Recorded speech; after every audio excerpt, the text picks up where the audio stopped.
आइए दोस्तों, आज हम बात करते हैं करवा चौथ के व्रत की कथा। करवा चौथ पर भगवान गणेश और करवा वाली तो कहानी पढ़ी जाती है। ऐसा कहा जाता है कि चतुर्थी तीर्थ पर पहले बड़े गणेश जी की पूजा करें और फिर करवा माता की पूजा होती है, जिनकी कहानी करवा से जुड़ी हुई है। इनके बिना व्रत अधूरा माना जाता है। करवा चौथ और पूजा में सास के लिए बयाना रखा जाता है तथा पूरी मिठाइयाँ तथा सुहागन का सामान, कपड़े आदि शामिल होते हैं। इसके अलावा पूजा में करवे ज़रूर होते हैं। इनके बिना पूजा अधूरी मानी जाती है। करवा चौथ के लिए मिट्टी का बना हुआ करवा और चीनी का बना हुआ करवा, रोली, सिंदूर, कलावा, फल, कपूर आदि की इस्तेमाल किए जाते हैं। करवा चौथ पर कहानी पढ़ने से पहले गणेश जी की कथा पढ़ी जाती है। बहुत समय पहले की बात है, एक अंधी बुढ़िया थी। वो गणेश जी की भक्ति और विधि विधान से रोजाना गणेश जी का पूजन करती थी। एक दिन गणेश जी उस बुढ़िया से प्रसन्न होकर उसको दर्शन देकर बोले कि मैं आपकी पूजा से प्रसन्न हूँ, आपको जो वर मांगना है वो मांग ले। बुढ़िया कहती है, मुझे मांगना नहीं आता तो कैसे क्या मांगू? अपनी बेटी से और बहू से पूछ कर बतलाऊंगी कि मुझे क्या मांगना है। वहाँ पर गई तो धन मांगो, या बहू ने कहा पोता मांग लो। बुढ़िया सोचा कि ये तो अपने मतलब की बात है, अपने मन की बातें बोल रहे हैं। फिर बुढ़िया ने पड़ोसियों से पूछा।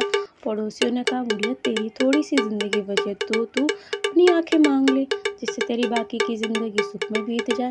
तो इस बुढ़िया ने बेटे, बहू और पड़ोसियों की बात सुनकर घर जाकर सोचने लगी कि ऐसी चीज क्या मांग लूं जिससे मेरे बेटे, बहू और मेरे सबका भला हो। जब दूसरा दिन आया तो श्री गणेश जी आए और बोले कि आपको क्या मांगना है, कृपया हमें बताइए। हमारा वचन है जो आप मांगेंगी सो हो जाएगा। गणेश जी के वचन सुनकर बुढ़िया बोली, हे गणराज, यदि आप मुझसे प्रसन्न हैं तो मुझे 9 करोड़ की माया दे, निरोगी काया दे, अमर सुहाग दे, आंखों में प्रकाश दे, नाती पोते का समस्त परिवार को सुख दे, फिर अंत में मुझे मोक्ष दे। बुढ़िया की बात सुनकर गणेश जी बोले, बुढ़िया माँ तूने तो मुझे ठग लिया। तथास्तु कहकर गणेश जी अंतर्ध्यान हो गए। हे गणेश जी, जैसे बुढ़िया माँ को मांगे अनुसार आपने सब कुछ दिया, वैसे ही सबको सब कुछ देना। बोलो गणपति भगवान की जय। करवा चौथ के व्रत की कथा। बहुत समय पहले की बात है कि एक साहूकार के साथ बेटे और उनकी एक बहन करवा थी। सभी सातों भाई अपनी बहन से बहुत प्यार करते थे, यहाँ तक कि पहले उसे खाना खिलाते फिर बाद में स्वयं खाते थे। एक बार उनकी बहन ससुराल में मायके आई हुई थी। शाम को भाई जब अपना व्यापार व्यवसाय बंद कर घर आए तो देखा कि बहन बहुत व्याकुल थी। सभी भाइयों ने खाना खाने बैठे और अपनी बहन से भी खाने का आग्रह किया, लेकिन बहन ने बताया कि आज उसका करवा चौथ का निर्जला व्रत है और वह खाना सिर्फ चंद्रमा को देखकर, उसे अर्घ्य देकर ही खा सकती है। क्योंकि चंद्रमा अभी तक नहीं निकला, इसलिए वह भूख प्यास से व्याकुल हो उठी है। सभी छोटे भाई को अपनी बहन की हालत देखी नहीं जाती थी। वह दूर पीपल के पेड़ पर एक दीपक जलाकर चन्नी से ओट में देकर दूर से देखने पर उसे ऐसा प्रतीत होता है कि जैसे चतुर्थी का चांद उद्यतित हो गया। इसके बाद भाई अपनी बहन को बताता है कि चंद्र निकल गया है, तुम उसे अर्घ्य देने के बाद भोजन कर सकती हो। बहन खुशी के मारे सीढ़ियों पर चढ़कर चंद्र को देखती है और उसे अर्घ्य देकर खाना खाने बैठती है।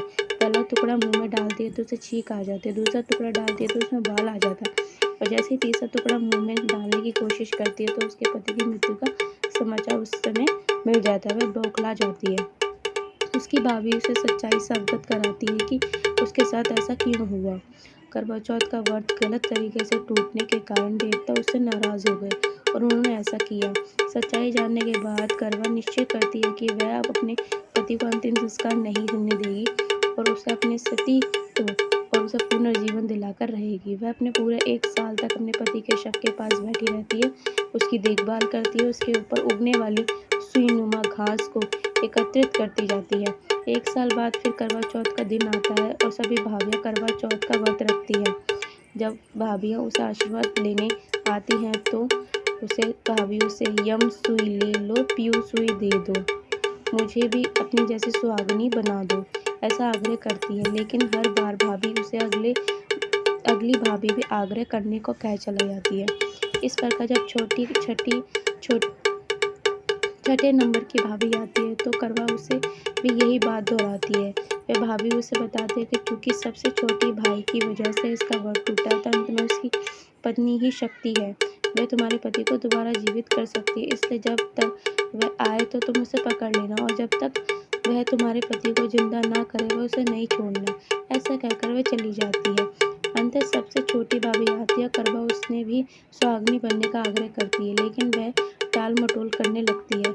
ऐसे देखकर करवा उन्हें जोर से पकड़ लेती है और अपने सुहागन को जिंदा करने की कहती है। भाभी उसे छोड़ने के लिए नोचती है, खटोसती है, लेकिन करवा नहीं छोड़ती। अंत में उसकी तपस्या को देखकर भाभी पसीज जाती है और अपनी छोटी उंगली को चीरकर उसमें अमृत उसके पति को मुंह में डाल देते। करवा का पति तुरंत श्री गणेश कहता हुआ उठ जाता है और प्रकार से प्रभु की कृपा से उसकी छोटी भाभी के मध्य से करवा को अपना सुहाग वापस मिल जाता है। हे श्री गणेश माँ गौरी, जिस प्रकार करवा को चीर कर सुहागन का वरदान आपसे मिला, वैसे ही सब सुहागने को मिले।